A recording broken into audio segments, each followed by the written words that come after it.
Ya udah pakein aja. Anak-anak, apa kabar kalian semua? Semangat. Apa kabar kalian semua? Alhamdulillah, luar biasa Allah. Baik anak-anak, perkenalkan nama saya Aswan. Saya guru sementara di kelas kalian semua. Dan hari ini insya Allah saya akan membahas tentang zikir dan doa sebada sholat fardu. Sebada apa sholat? Aduh. Tapi sebelum kita memulai kegiatan belajar mengajar kita hari ini, mari sama-sama kita berdoa supaya kelancaran majelis kita dilancarkan oleh Allah hingga akhir pelajaran. Berdoa dengan bacaan basmalah. Bismillahirrahmanirrahim. Baik, sebelum itu saya ingin mengabsen satu-satu. Muhammad Ansori. Yang ketua kelas siapa yang ketua kelas? Zuldi. Berapa yang tidak masuk? Oke, ada Satu, Bu. dalam kelas? 50. Oke, baik. Yang tidak masuk 20 orang. Berarti 30 orang yang dalam kelas. Anak-anak sekalian, hari ini kita akan berbicara tentang satu materi yang sangat penting di dalam kehidupan kita. Kenapa? Karena materi ini akan mengantarkan kita kepada orang yang taat atau tidak. Materi ini disebut dengan zikir dan doa setelah ibadah. Teman-teman, dalam kehidupan kita, anak-anak sekalian, dalam kehidupan kita tidak bisa dilepas pisahkan dengan doa dan zikir. Karena setiap harapan seorang hamba yang terbesit di dalam hati maupun dalam ucapan itu adalah bentuk doa.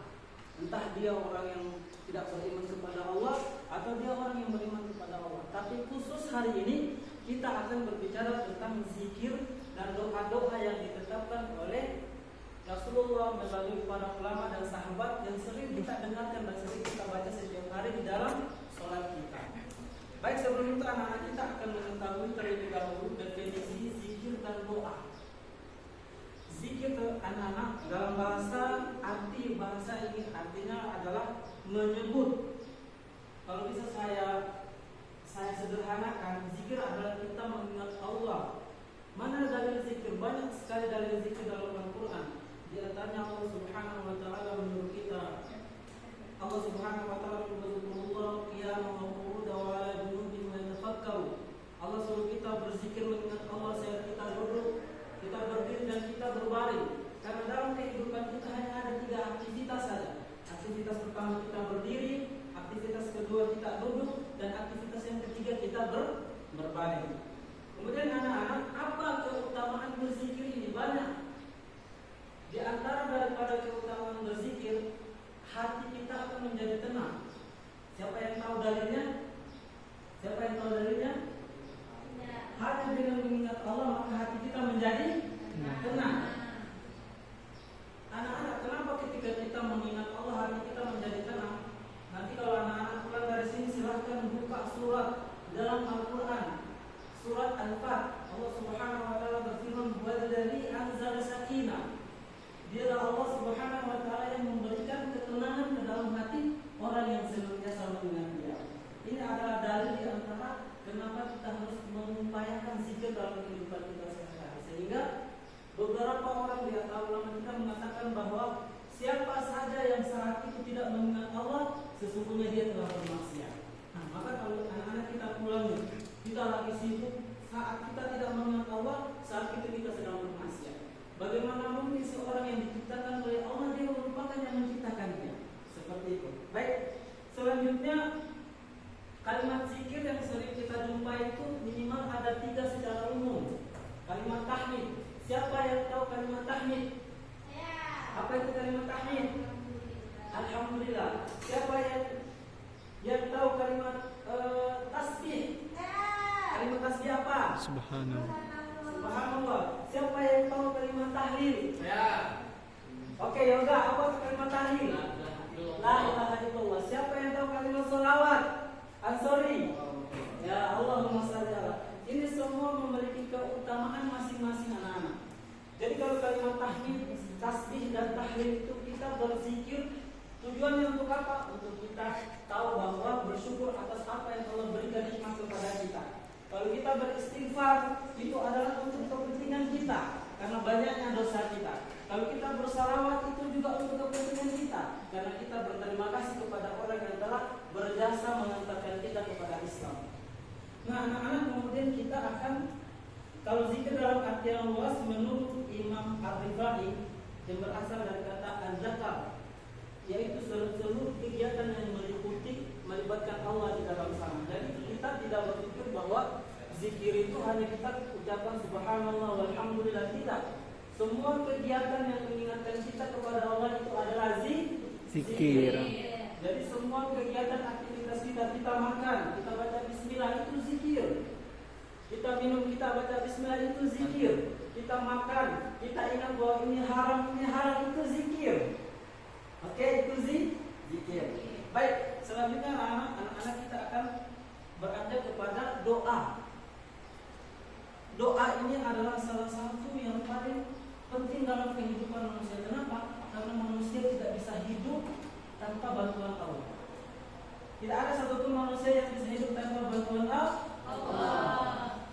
Contoh, ada orang yang dia punya kaki, tapi karena Allah tidak bantu dia berjalan, dia tidak bisa menggunakan kaki untuk berjalan. Ada orang yang dia punya mata, tapi karena Allah tidak memperlihatkan dia, maka dia tidak bisa melihat keindahan dunia. Ada orang yang punya mulut, tapi Allah tidak, karena Allah Subhanahu wa taala tidak memberikan dia kemampuan untuk berbicara, dia tidak bisa berbicara. Maka doa ini kata Nabi, ad-du'a silahul mu'min. Doa ini senjata bagi orang beriman. Saat kita di keadaan yang paling terburuk sekalipun, kita masih punya doa. Masih punya apa? Doa. Maka anak-anak, pada hari ini kita akan membahas tentang apa saja doa-doa yang diajarkan oleh Nabi, apa saja zikir-zikir yang diajarkan oleh Nabi setelah sholat. Nah, semua aktivitas sholat itu kita sebut dengan zikir. Beberapa imam sering mengucapkan setelah doa dia beristighfar kepada Allah. Nah, ini adalah satu kegiatan yang dianjurkan oleh Nabi Shallallahu Alaihi Wasallam. Pertanyaannya adalah, apakah boleh seseorang yang setelah sholat dia tidak perlu berdoa? Boleh. Tapi kata Nabi, orang yang paling sombong adalah orang yang setelah sholat dia tidak mau berdoa, seolah-olah dia tidak butuh sama Allah. Nah, maka Nabi menganjurkan beberapa kalimat yang diajarkan oleh kita untuk senantiasa kita ucapkan setelah kita sholat. Ucapan yang pertama, mengucapkan istighfar. Siapa yang tahu istighfar di sini? Kalimat istighfar apa saja? Astagfirullahaladzim. Ya, silakan Rizal, apa kalimat istighfar? Astagfirullahaladzim. Kenapa kita harus beristighfar setelah sholat? Ada yang tahu? Karena betul sekali. Di antaranya adalah kita tidak tahu bacaan mana yang salah. Kita tidak tahu gerakan mana yang luput. Maka istighfar, kata ulama, lakukanlah istighfar. Senantiasa engkau lakukan setiap amalmu, karena engkau tidak tahu amalmu itu diterima atau tidak oleh Allah Subhanahu wa taala. Nah, kemudian teman-teman, Nabi Shallallahu Alaihi Wasallam juga setelah kita beristighfar, Nabi Shallallahu Alaihi Wasallam juga menganjurkan agar senantiasa kita membaca doa La ilaha illallah wahdahu la syarika lahu wa lahul hamd wa yuhyi wa yumiitu wa huwa ala kulli syai'in qadir. Kata Nabi, barang siapa yang dia membacanya di awal maghrib, maka Allah Subhanahu wa taala akan melindungi dia sampai masuk waktu subuh. Barang siapa yang membaca kalimat ini di waktu subuh, maka Allah Subhanahu wa taala akan menjaga dia sampai waktu masuk maghrib. Maka kita membaca pertama kita apa? Istighfar. Apa kita yang pertama? Istighfar. Kita beristighfar. Ini adalah kegiatan yang pertama ketika kita setelah sholat kita beristighfar. Kemudian yang kedua kita membaca, kalau misalkan teman-teman anak-anak punya waktu silahkan baca Al-Fatihah. Setelah itu baru kita baca surat ayat kursi. Atau setelah kita istighfar kita baca Al-Fatihah. Setelah kita baca Al-Fatihah, kita baca ayat kursi. Ayat kursi. Apa keutamaan ayat kursi? Banyak. Di antara yang sering dianjurkan oleh Syekh Ali Jaber, beliau katakan, jangan pernah engkau tinggalkan ayat kursi setelah engkau sholat. Jangan pernah engkau tinggalkan ayat kursi setelah engkau sholat. Karena beliau katakan, maka ketika siapa saja di antara ada yang orang yang baca ayat kursi setelah dia sholat, Allah tidak akan mematikan dia di antara dua waktu sholat tersebut tersebut kecuali dia akan dimasukkan ke dalam surganya Allah Subhanahu wa taala. Nah, kemudian kalau kita baca ayat kursi, ini kita sudah beberapa hal yang perlu kita lakukan ketika kita setelah sholat fardu, kita beristighfar, membaca Al-Fatihah, membaca ayat kursi. Selanjutnya kita akan berdoa. Ada banyak sekali doa-doa yang dianjurkan oleh para ulama kita. Ada banyak sekali doa-doa yang dianjurkan oleh Rasulullah sallallahu alaihi wasallam. Di antara doa yang paling masyhur yang sering kita dengar, doa sapu jagat. Siapa yang tahu doa sapu jagat? Rabbana atina, sama-sama. Rabbana atina fid dunya hasanah wa fil akhirati hasanah wa qina azabannar. Nah, itu adalah anak-anak, ada banyak sekali doa yang diajarkan oleh Nabi Shallallahu Alaihi Wasallam yang saya kira kita ada beberapa hafal. Bebas kita bisa, apakah setelah sholat itu berzikir sudah selesai, tasbih tahmid tahlil sudah selesai, apakah kita boleh berdoa menggunakan bahasa Indonesia? Jangankan bahasa Indonesia, orang Banjar gunakan bahasa Banjar, orang Bugis gunakan bahasa Bugis. Tapi seafdol-afdolnya doa menggunakan bahasa Arab. Baik anak-anak, saya kira itu saja yang bisa disampaikan. Kalau ada pertanyaan silakan, yang mau bertanya seputar zikir dan doa.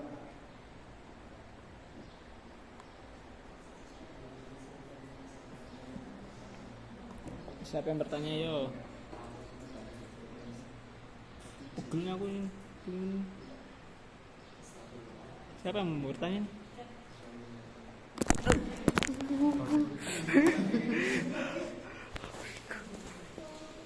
Bertanya jadi. Halo guys. Baik anak-anak, kalau tidak ada pertanyaan, Bapak kira Bapak akan membagikan dua kelompok. Nah, kelompok ini bukan diskusi sekarang, tapi minggu depan diskusinya. Diskusinya adalah kita mengklasifikasikan yang termasuk dengan zikir dan yang termasuk di dalam doa yang telah dianjurkan oleh Nabi dan para ulama. Yaitu kelompoknya menjadi dua kelompok. Satunya kelompok dari laki-laki dan satunya kelompok dari perempuan. Kelompok dari perempuan mencari doa-doa yang diajarkan oleh Nabi Sallallahu Alaihi Wasallam dan para ulama. Kemudian kelompok yang laki-laki silahkan mencari zikir-zikir yang telah diajarkan oleh Nabi Sallallahu Alaihi Wasallam dan para ulama. Alhamdulillah anak-anak, demikianlah mata pelajaran kita pada hari ini. Satu kata yang perlu kita tanamkan dalam hati kita, kita tidak bisa apa-apa tanpa Allah, kita tidak bisa apa-apa tanpa Allah, kita tidak punya apa-apa kalau tidak ada Allah, dan kita tidak punya apa-apa, tidak bisa apa-apa dan tidak tahu apa-apa tanpa Allah. Demikianlah dari Bapak.